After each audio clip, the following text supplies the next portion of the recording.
We've got a really good presentation. Our presenters are from Moore County. Charlie and Linda Jones are avid birders, and their birding has taken them to 5 of the 7 continents. Their most recent birding expeditions were to Chile, the Antarctic, the Falkland Islands, Uruguay, Argentina, northern Alaska, the Aleutian and Kodiak Islands, and eastern Russia. Linda keeps the books on their bird sightings, and their lifers are now up to 1,526 different species. Charlie is a retired Air Force Colonel fighter pilot. He's multilingual, an Eagle Scout, and a successful businessman. His education includes a pre-med Bachelor of Science from Columbia and an MA in Human Resource Management from Pepperdine. Linda is retired DOD contracting officer, University of Denver grad, and now the full-time keeper of Charlie. Today's presentation will include pictures of some of the more interesting and beautiful birds they've seen. And this is Charlie and Linda Jones. John.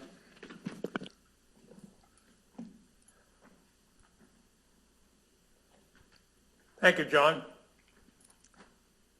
If anybody has any questions during the presentation, if you'd like us to give a shot at answering them, there are the 2 numbers, 910-585-9795, same area code, 528-7233. We are serious birders. We are not ornithologists, we're serious birders. Now, when you go down here and see, we've seen over 1,500 birds. While that may seem impressive, keep in mind there are over 10,000 species of birds in the world. So in the big scope of things, that's kind of nickel-dime. But we will share with you some of the highlights of stuff we've seen. We've got a long list here of where we've been birding. I'll give you a few minutes to read that. We're going to highlight North Carolina, South Africa, Lesotho, Costa Rica, Panama, Alaska, Peru, Antarctic, Chile, Argentina, and Cuba. We'll highlight some of the birds we've seen from those areas. Let me start out with a couple of birds that you should be able to see in North Carolina. This is an indigo bunting, and it's a spectacularly blue bird. It makes a bluebird look pretty shabby. The feathers are iridescent. It's just a spectacular bird. This is a painted bunting. I think you could figure out why it's called a painted bunting. And then look at the different colors, the iridescent, how it flows. Really a nice bird. This is a rose-breasted grosbeak. The rose on in the chest stands out. You can spot it. It's very easy to spot. And you can see why it's called a grosbeak. Got a big schnoz. This is a mallard. We've all seen mallards, and it's kind of oh-ho-hum. But with the green iridescent head, the stripe, and the thing I want to point out here in flight, it has the blue in the underwing. It's a very, very pretty bird. Maybe you take it for granted. Cattle egret. As you're driving around, if you see a field full of cattle, take a look. You should see this bird. They're probably 1.5 feet, and they've got a pinkish on the belly. This is in breeding season. It makes it pretty obvious. But these are neat little birds hanging around with cattle. This is a white pelican in breeding plumage. I have to tell you, if I need to get a yellow bump in my nose to be in breeding season, I'm not sure I'd participate very willingly. But it's a nice looking bird. Wood duck, fantastic looking bird. It's got this helmet, all kinds of colors. You got this wonderful pattern here, little pink on the nose, yellow, black. Very pretty bird. This is a hooded merganser. There's a condition called hydrocephalism in humans. That's not what's occurring here, but they have quite a headdress, and that golden eye is very easy to spot. Pretty bird. This is a white ibis. That beak, that curved beak, orange curved beak, is very easy to spot along with the orange legs. Pretty good sized bird and is reasonably common. Red-bellied woodpecker. A lot of people say, wait a minute, that's a red-headed woodpecker. No, it's a red. I know you would think that, but the little bit of red on the belly is. So let me show you a red-headed woodpecker. No doubt in your mind that. I think you're. Am I not coming through? Yeah, I do. My booming voice.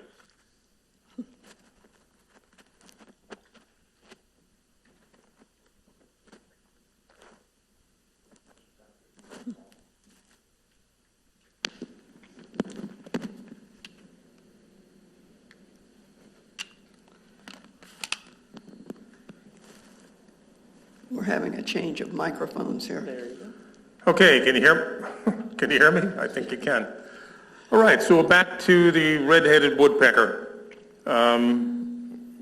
Its red head is very distinctive.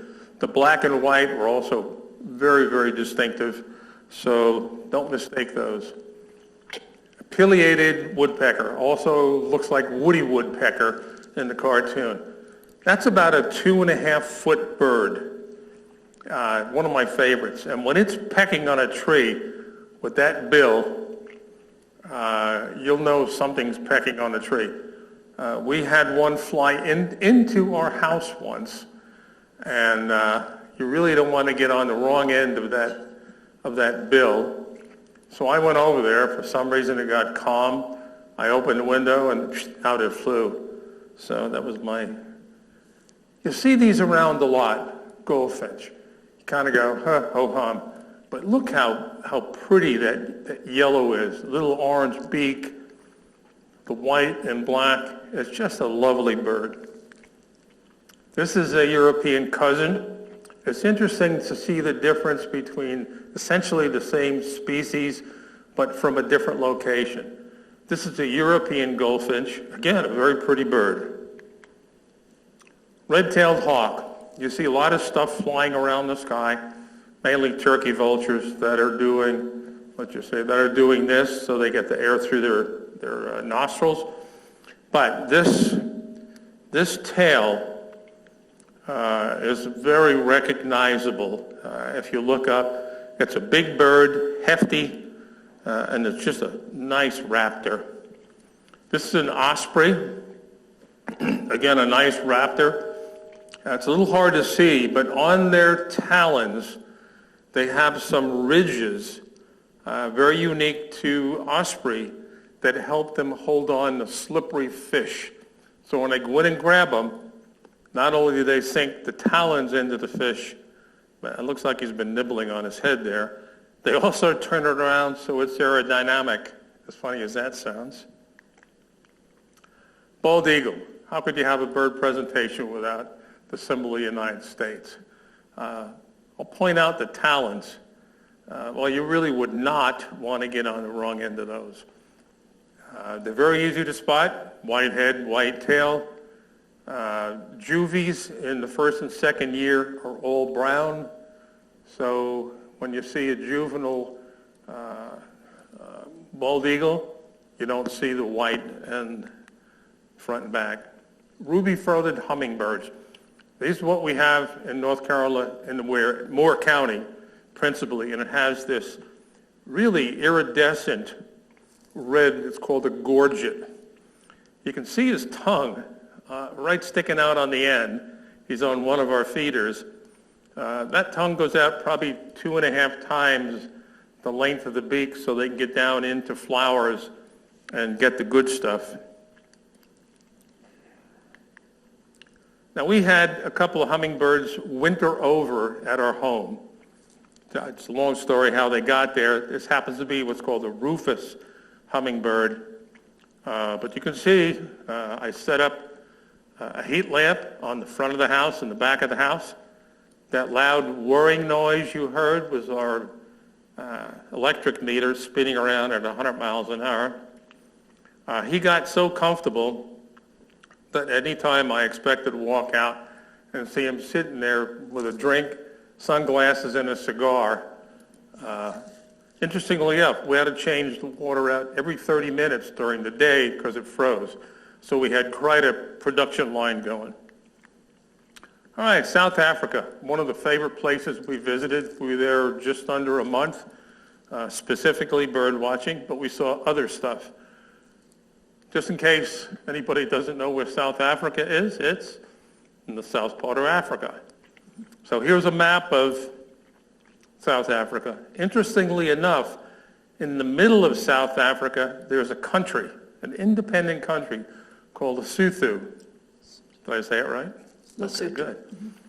Okay, so we'll talk a little bit more about that. We started in Cape Town, went across the country. They have 5 big animals. We saw all of them except the leopard. Unfortunately, we didn't get to see a leopard, but we saw all the rest of them, some of them up close and personal. Kruger National Park, very well-known, famous park, a beautiful place. I'm not sure, as soon as you go into Kruger National, they have this sign. Well, what did you, I mean, seemed a bit superfluous. I think there was a line in one of the Raiders of the Lost Ark. The lady's walking around and she says some kind of wild animal, and he leans over and says, "That's why they call it the jungle, baby." So. When you're bird watching, you're going in 4-wheel drive vehicles, and as you can see, the roads are not exactly paved highways. So I saw this sign, and I thought, one, it was the most accurate one and the most amusing one I had seen. The good news is I didn't have either to worry about. So African road rule number 1, big rhinos have the right of way, and they will assert that right of way, believe me. This guy didn't want to let us get by. Number 2 rule, so the very big elephants. And they were coming at us. You can see here, we're looking out, down, and I forget who that was, but whoever was sitting there was giving the driver some very gratuitous advice about backing up, which he did. We were in a Land Rover, big green Land Rover, watching Cape water buffaloes and rhinoceroses, or rhinoceri, whatever you want. You see this baby one coming up at us? So rhinoceroses don't have particularly good eyesight, but they have a keen sense of smell and a pretty good sense of hearing. So what that animal sees is a big green blob, which is the Land Rover. And as long as you don't move your hands or wave your arms or do something stupid, you don't break that illusion, so they don't bother you. So he was really nosy, and I was sitting on the outside on the right side, and the baby rhino and Mom and Pop came within an arm's length of the vehicle, and the guide kept saying, "Charlie, do not move." I said, "I'm ugly, but I ain't stupid. I'm not moving." So anyway, it was kind of a cool experience. Now, the only reason I threw this in was anybody who doesn't believe that anybody who believes that God doesn't have a sense of humor, look at this guy. I think when he and St. Peter were doing this, they said, well, let's put a little stuff on the back. Well, let's throw a stripe in. Let's give him a little fur in the bottom. Let's give him big ears and weird-looking legs. It's an actual animal called a Nalia. So, and there's another one that has a target on its butt. I just took the picture out. So when you start to see the variety and uniqueness of animals, no way you could be an atheist. This is called a hide. We call it a blind in the United States. You can sit on your bum and watch the animals. It's a great place, particularly if you're looking with a scope out over a water or over a savanna. Very nice. But the bulk of bird watching is trudging around the weeds in the woods early in the morning. Here we're looking for, yellow parrots, I think. So it's hard work, but it's really cool when you get to see this stuff. The lionesses we saw had the right idea about taking una siesta. So Linda thought she'd do the same thing. You notice she does have her binoculars at the ready. And this little guy, Mr. Sleepy, is a little stuffed animal that has accompanied us on all our trips. So everybody has their little thing. Here's an ostrich with a baby ostrich. And that baby is walking with his father. Reason I know it's the father is because of the dark plumage. But it's kind of cool. They're walking down the road and I went, click, got him. Guinea fowl. These things are the slickest. Look how pretty they are. All dressed up, getting ready to go to the formal dance or formal event. Here's another version, African crested. Beautiful feathers, the red eye and the top hat. Just nice. And this guy's got quite a headdress. This is a royal flycatcher.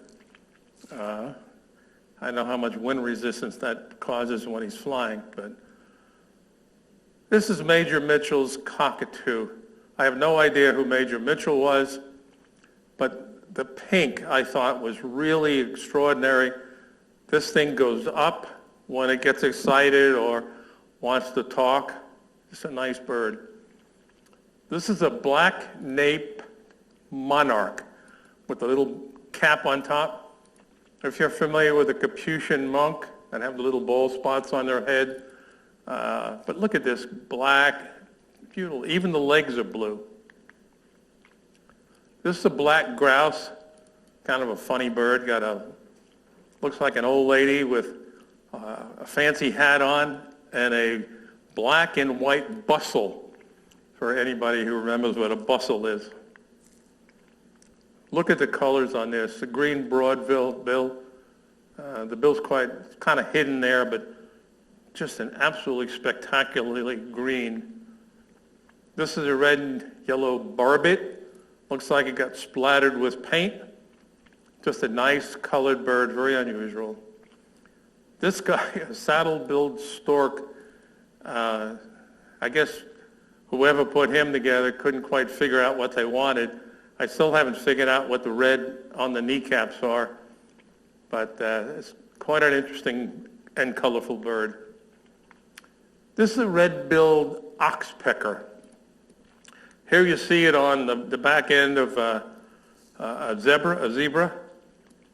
What they do is they groom rhinoceroses, elephants, buffaloes, on and on, and they pick out the ticks and stuff like that. But look at the colors on the head, and look at that eye with that really nice gray background. Pretty bird. Now this is a funny bird. This is a red-billed hornbill. We stopped at a rest stop. We were out on one of these little trips, and I had some popcorn. I don't really like popcorn, but for some reason I either got a bad or had a bad. So he would come up and mooch pieces of popcorn from me. And I was wondering who was training who, but he kept me busy for about 20 minutes feeding him popcorn. So I guess flamingos, when you see them as a group, it's just mind-boggling. That pink comes from the minerals that they gather up with that funny-looking head. Absolutely spectacular birds. You've seen coots in North Carolina. It's a black bird with a red, kind of a small black duck-looking bird with a white nose. Well, this is their African cousin. Got a little fancier head, but still basically looks like a coot. Now these guys look like they're on parade. Beautiful color in the headpiece, colors in the tail, and looks like they're in step too. Gray crowned cranes, beautiful. Secretary bird. Reason they're called a secretary bird is called the feathers sticking out. Secretaries used to stick pens or pencils in their hair when big hair was the thing. It's a big bird, and they're pretty tough. You see one here beating up on a cobra. You can see the cobra's head right here. So he's busy getting his lunch ready. As vultures, by definition, vultures are ugly. They don't have feathers on the head because you don't want to be sticking your head down a bunch of carrion and have all that stuff stick to your feathers. But I guess a mother could only love that vulture. But it is colorful, to say the least. Got the big white eye. I am a fan of raptors. This is a great raptor, a Marshall Eagle, 8-foot wingspan. It's just a cool bird. This is a southern masked weaver. I guess he was COVID ready there with the mask. Hey, I got to work a COVID joke in someplace. Anyway, they put together these nests, and that's where they put their eggs. Here's another weaver, a different one. I thought the colors were very nifty.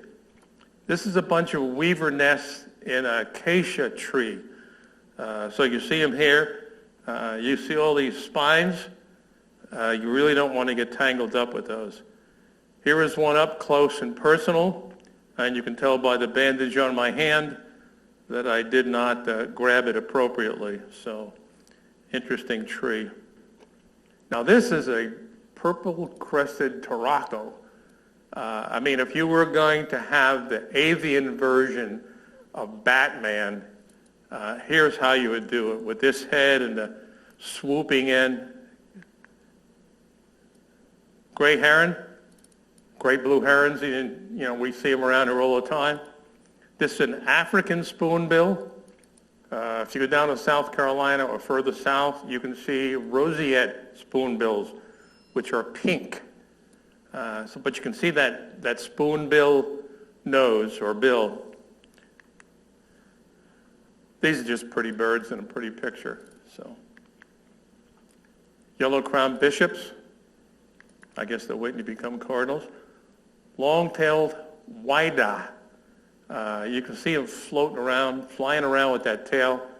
It's really spectacular. This one has really got a tail. It encumbers them a bit, to say the least, because you see when you see them, they struggle. But you see this orange up here? It's a pin-tailed widow. This is a European bee eater, very pretty bird. I first saw those in Iraq when I was working in Iraq. This is a lilac-breasted roller. It's the national bird of Kenya. Look at all the pretty colors around the edge. Now this is very sinister starling. The beautiful eye and all this glossy. I mean, if you were going to cast a bird as a bad guy, I think Central Casting would send you this guy. Double-breasted sunbird. You can see the double-breasted here. Again, look at the phenomenal colors. This hoopoe, hoopoe?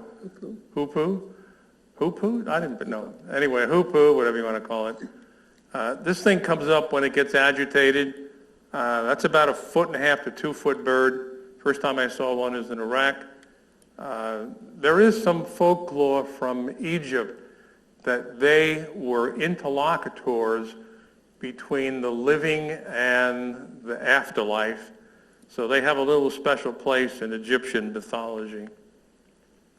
This is an African scarlet ibis. Looks pretty sacred to me. And it's got its own little feather duster back there. The blue crane's the national bird of South Africa. I guess they're having a good old conversation here. This is a brown-cheeked hornbill. You got to wonder with that thing going down the center, what in the world they're looking at with their eyes on either side of that big barrier. But look at the coloration. It's really nice. This is a gray go-away bird. Well, not particularly nifty to look at. Their call sounds like go away, go away. So you wonder how that works out during breeding season. This is an ugly, ugly bird. It's a shoe-billed stork. Thing's about 5 feet high. Quite a large bird. This is a southern ground hornbill, very pretty. This is a thing called a wattle. Wattle serves an attraction for breeding and also serves a secondary role as a gizzard. Now there is an ugly bird. That's a marabou stork. Talk about a wattle. They're carrion eaters, and they are probably as tall as I am. This is a hammerkop, which is Afrikaans for hammerhead. You can guess why that's named like that. Okay, African penguins. Little guys, they're all over the place in this one particular place. And we asked one to say hello to you guys, so he volunteered, and he wishes you guys good health. Let's talk a little bit about Lesotho. Mrs. Jones, you have the stick. I went on that trip. This was in the South African trip. Charlie did not get to go. You can see the road that we had to drive up. It was a four-wheel drive. The road was the kind that threw you out of your seat while you were coming up. It was that rough, but it was gorgeous. We had to go through immigration. Fancy facility. Mm-hmm. And if you wish to spend the night, there's the hotel with outdoor accessories. This is a picture of, typical home with some of the locals. They were absolutely delightful people. If you gave them a little bit of food, they liked that. We had some food left over on a picnic. But if you see in the background here, these people thought nothing of walking 2 or 3 miles that way and 2 and 3 miles back every day. Yeah. And that's how they lived, but it was like going back 500 years in history. Kids will be kids, huh? Mm-hmm. And now, of course, we had to find that one, the highest pub in Africa. Of course, we had to get the obligatory tourist shot at the Cape of Good Hope. We were joined by a couple of our distant relatives, I think on Linda's side, but that's that. So, let's talk about our Alaska trip. We started at Nome. Interestingly enough, musk oxen roam free on the straits. So you do have to watch where you walk. But these things are really big and they're everywhere. And they just wander around. It's kind of interesting. On the way up to the Bering Sea, this is a small, isolated Eskimo village, Little Diomede Island. That's it. They get a helicopter once a week with some supplies and mail. This is the landing spot here. All the landings were done by Zodiacs, if you remember Jacques Cousteau and Zodiac. The kids, I was very surprised. I would have thought the kids were tired, bored, playing games. They were alive, fun, looked like they were well cared for. These are 2 little young ladies that I thought kind of typified the spirit and esprit of that Eskimo village. Okay, this is our expedition ship. They're putting a Zodiac in the water.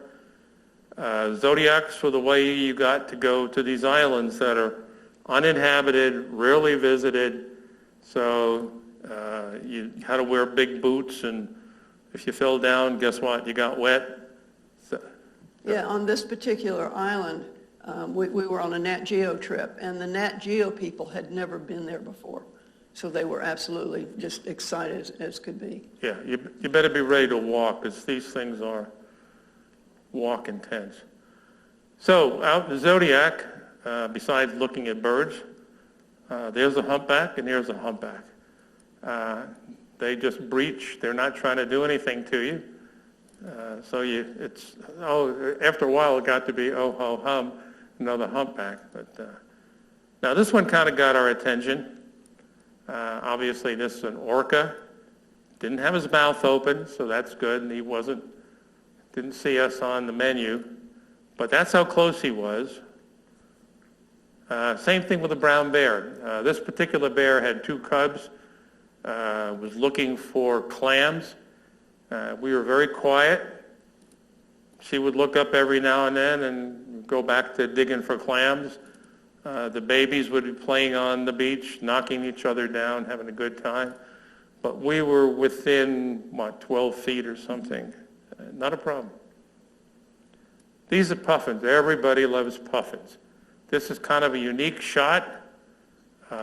There's a horned puffin and a tufted puffin.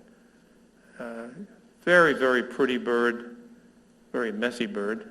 But now this is an Atlantic puffin, but I thought the picture was really cool. Their teeth are set up not to crush things, but they have little hairs on them so they can grab the fish, hold the fish while they're grabbing additional fish and bringing them back to the nest. It's kind of just a beautiful bird, though. Wandering albatross. If you had this albatross around your neck, good luck. Got a 12-foot wingspan.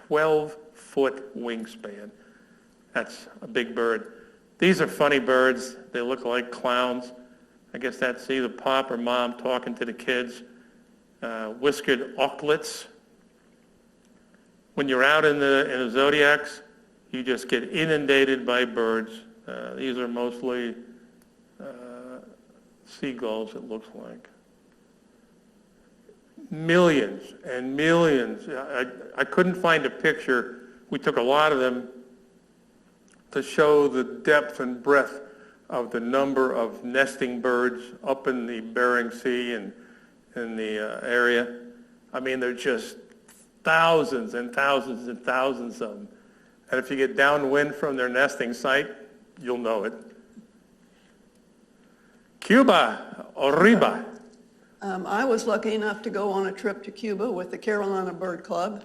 There were about 12 of us. We had an absolutely wonderful 12 days.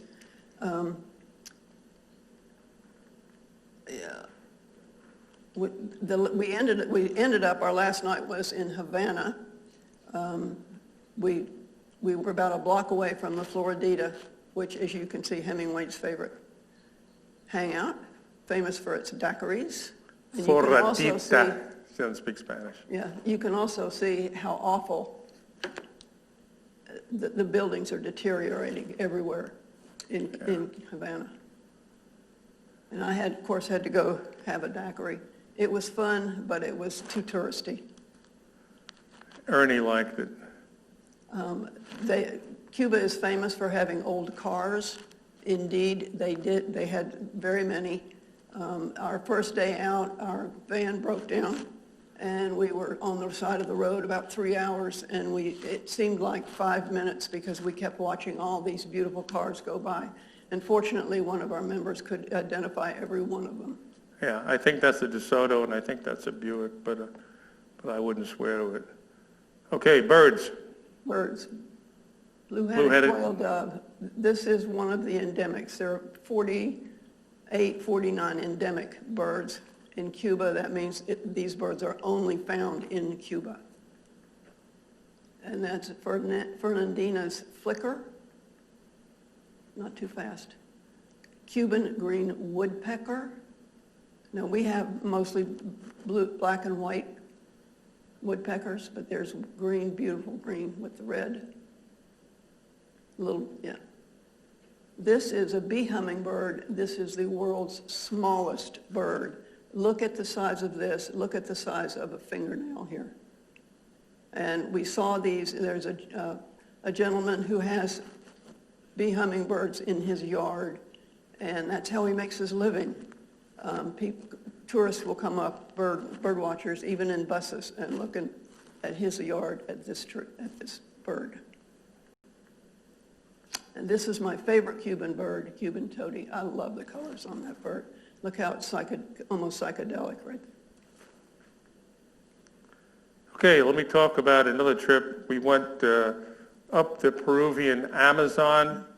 So if you don't know where Peru is in South America, there it is.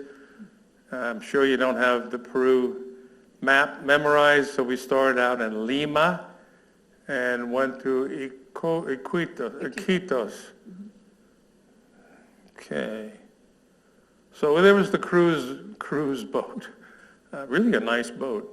When it wanted to put you ashore or wanted to do something, it just ran itself up on the beach on the side. So there's no docks, it just, and very interesting. This is a typical Amazonian village. They have an interesting system of education.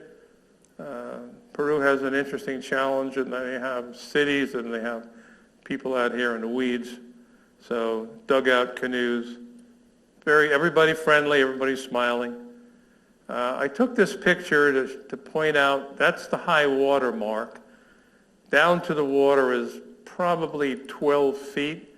So during the rainy season, they will get a depth swing of 12 or 13 feet.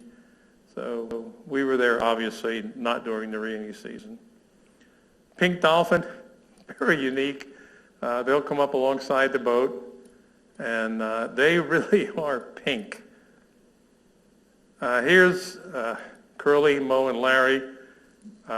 They were more interested in us than we were in them, I guess. But there's really some cool animals. Scarlet macaws, extremely noisy, having a good time, fly around in pairs, beautiful coloration as you can see. This is a greenback trogon. Not much of a green there, but it's really nice coloration. White-throated toucan, just a nice looking bird with that little bit of red there, and white. Blue around the eye. Red-capped cardinal. Well, you can see why I call it a red-capped cardinal.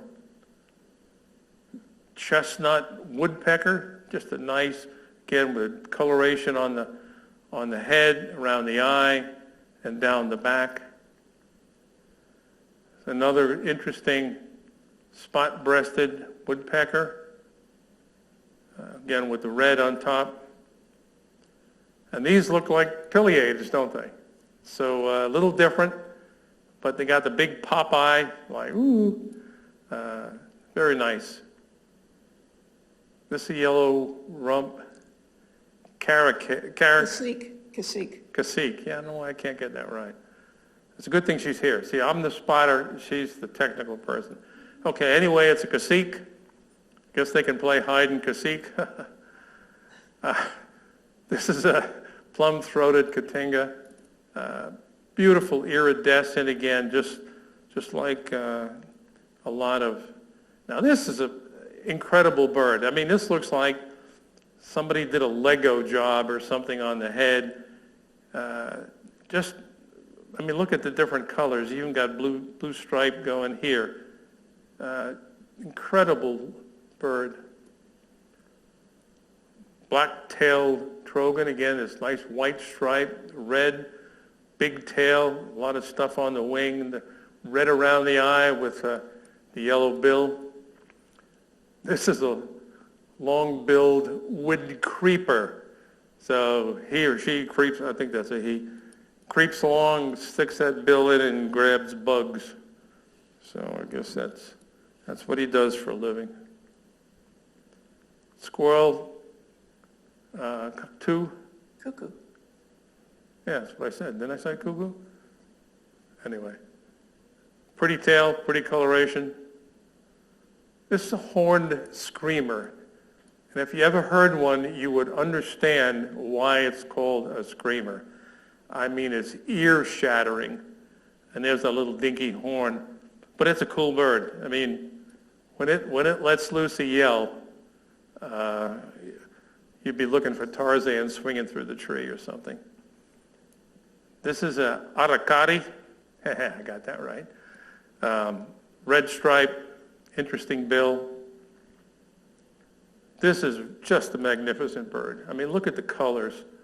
It almost looks like it's posing, going down the runway for a fashion show. Got the little plumage there, this wonderful little bit of reddish coloration, and its little black cap. Very nice bird. And this is a Hoatzin. Looks like, to me, it looks like Phyllis Diller. I mean, the eyes are big, the hair's going every which way. It's quite an interesting bird. This is another COVID-ready bird with the mask. Beautiful colors, little blue back here. Flycatcher, nice looking bird, pretty good sized bird too. Golden-headed Banneken, as you can see, that just distinct with the nice white eye. Now this is a wattled jacana. You can see the wattle there. But look at the size of the feet. This is so they can walk on lily pads and obviously not sink in. But the ratio of foot to leg is pretty significant. This is another bird with all kinds of colors. Look like somebody said, well, let's just throw a bunch of colors on this. It's a barbet, very nice little bird. This is a well titled bird, a marsh tyrant. It looks like a grumpy old guy. I mean, it looks like somebody who would be grumpy and be considered a tyrant. It's a laughing falcon. It's a pretty bird, and their call actually sounds like a human being laughing. Interesting. This is Orapendula. How you like that? With this interesting, and got the wattle here, got this yellow back here, and here are their nests. I mean, just big nests. It's a pretty good sized bird. So they got these nests that they build, and just a very nice bird. Okay, an interesting little history lesson here. We happened to be in Peru when they were having the presidential election. In Peru, it's mandatory to vote. And they provide the resources to get people to the polls. I'm not going to go into how they do their voting and all that. But if you don't vote, you can't open a bank account, you can't get married, you can't get divorced, can't leave the country. So they're serious about it. I think it's an interesting concept. As I said, we were there and we saw truckloads and busloads of people in all the different costumes going to vote. They got the national flag going here. It's cool. Costa Rica, it's a green kingfisher. One thing I want to point out with the kingfishers, they all have a head that looks like an anvil. No matter where you see them, I've seen them obviously in Moore County and all places, Iraq, they all have that very distinctive anvil-shaped head. Hummingbird, I mean, they all are gorgeous. The iridescent colors. Again, you see his tongue sticking out there, but absolutely spectacular birds. Mean little birds, they will fight like crazy over a flower. This one looks like it was put together with spare parts. I mean, you got a little of this, a little of that, a little of this, a little of that, I mean, okay, we got some stuff left over. Hey, St. Peter, hand me some more stuff. And so they came up with that. Another beautiful hummingbird. This is the gold standard of birds that you have to see in Costa Rica. The resplendent quetzal. A little overdone, you might say, big tail. But it's quite a spectacular bird. And if you go to Costa Rica and don't see this, demand your money back. Absolutely spectacular bird. Another one is the mutt with this tail. Look at that. Look at the coloration. I mean, whoever came up with that, that's just spectacular. Harpy eagle, one of my favorite birds. You can see it's got the little top knot on top. Wingspan's about 6.5 feet, so that's no slouch. Here's what their talons look like. 9-inch talons. 9 inches. They can take a growler monkey out of a tree. A growler monkey is not a small monkey. And they can take them out of a tree and, I guess, have them for lunch. Okay, so we're kind of getting down to the crunch here. This was our trip to Antarctica. We started in San Antonio, Chile, went down the coast, around here, to the Falklands, also known as the Malvinas, up through Uruguay and to Buenos Aires. So one of the birds that we saw, just a cool bird, magnificent frigate bird, got that thing. And when they're doing the mating routine, it blows up. I guess female frigate birds find that attractive. Now this is interesting. We were up in the Andes in Chile, and this condor decided to look at us. So it did about 4 or 5 low approaches. They eat carrion, so we weren't worried about getting carried away or being on the menu. But what a spectacular experience. I mean, this thing came over. It was awe-inspiring. It was so awe-inspiring, we forgot to take a picture. Yeah. We were like, oh. Okay, glaciers. We just took a picture of this one, 8 by 6 miles. Pretty good size. And they are, you'll see them kind of fall down. What the reason is, I'm not going to get into all that stuff because, very frankly, I don't know. But it's kind of the natural course. We happen to catch that one coming down, and it is not unusual. Penguins everywhere. I mean, and if you get close to their roost site, make sure you're upwind. They're pretty tough. So these are king penguins. You've seen them on TV, I'm sure. Really nice, good-sized bird. Good-sized bird. These are gentoo. I don't know whether they're singing or whatever they're doing. But those are the 2 principal penguins.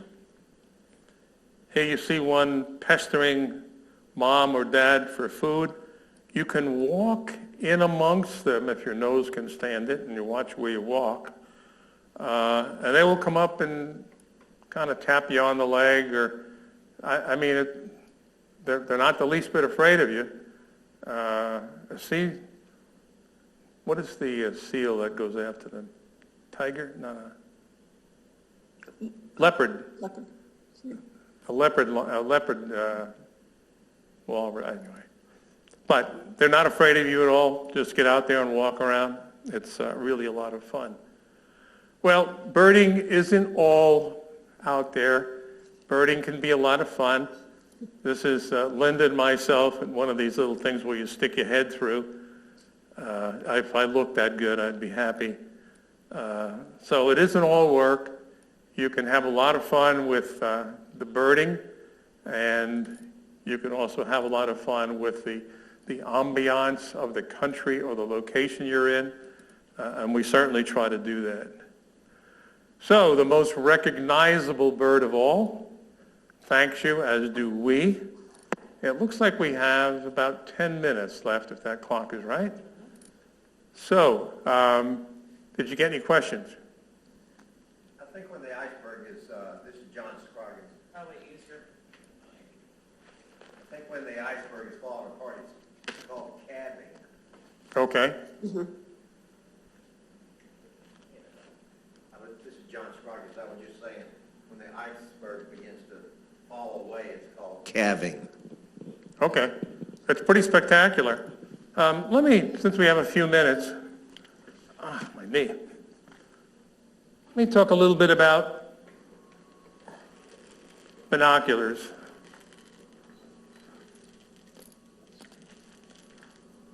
If you want to be at all serious about looking at birds, what is really important not only is the range of vision of your binoculars, but the clarity of the color. You recognize and categorize birds by their markings, their behavior, their habitat, their flight pattern, on and on and on. But a good set of binoculars, if you're going to be serious about it, is worth the investment. I won't tell you how much the investment is because you can look for yourself. Okay. That's about it. Charlie, thanks to you. Linda, thanks to you. That was a great presentation. We hope to have you back sometime. Thank you. Thank you.